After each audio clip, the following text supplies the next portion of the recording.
అలాగే ఆయన మీరు అనుకుంటుంది ఏంటంటే చాలాసార్లు అడిగారు ఆయన పేరు చెప్పలేదని ఇవన్నీ. I think he's beyond all that. చాలా చాలా అది చాలా lame reason. Man of that state. ఎందుకంటే ఆయన నిజంగా ఆ సినిమాకి ఇచ్చినంత పుష్ ఇంకా తెలంగాణ మేము ఇంకా హైదరాబాద్లో వాళ్ళకి ఇచ్చినంత టికెట్స్ ఈవెన్ అంటే అక్కడ ఎక్కువ పాపులారిటీ ఉంది. అంటే మీరు నన్ను అంటే ఎక్కువ సీకింగ్ ఎక్కువ ఉంది పర్టికులర్ ఫిల్మ్కి. దాన్ని ఎంకరేజ్ చేశారు కదా, ఎక్కడ ఆయన తగ్గించలేదు కదా. ఇప్పుడు మనం ఎప్పుడు తప్పు అనుకోవాలి ఆయన్ని జగన్ గారు లాగా కూర్చోబెట్టి నలిపేసి చేస్తే ఇవన్నీ చేస్తే కక్షపూర్తం చేస్తుంది. బట్ అలా కాదు.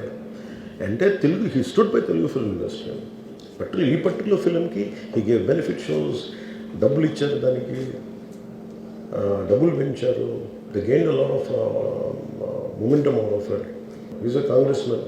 పోనీ ఆయన ఏం చేయలేదా అంటే ఆయన సినిమా రేట్లన్నీ పెంచి దాని విజయానికి కూడా ఆయన పాక్షికంగా ఆయన దోహదపడినట్టే కదా. అక్కడెక్కడ ఆయన తగ్గించలేదు.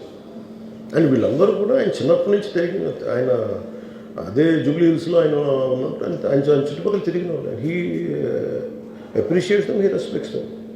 ఎందుకంటే నేను మాకు ఈ రోజు నుంచి కాదు, Revanth Reddy garu like I know him quite, చాలా కాలం తెలుసు నాకు ఆయన.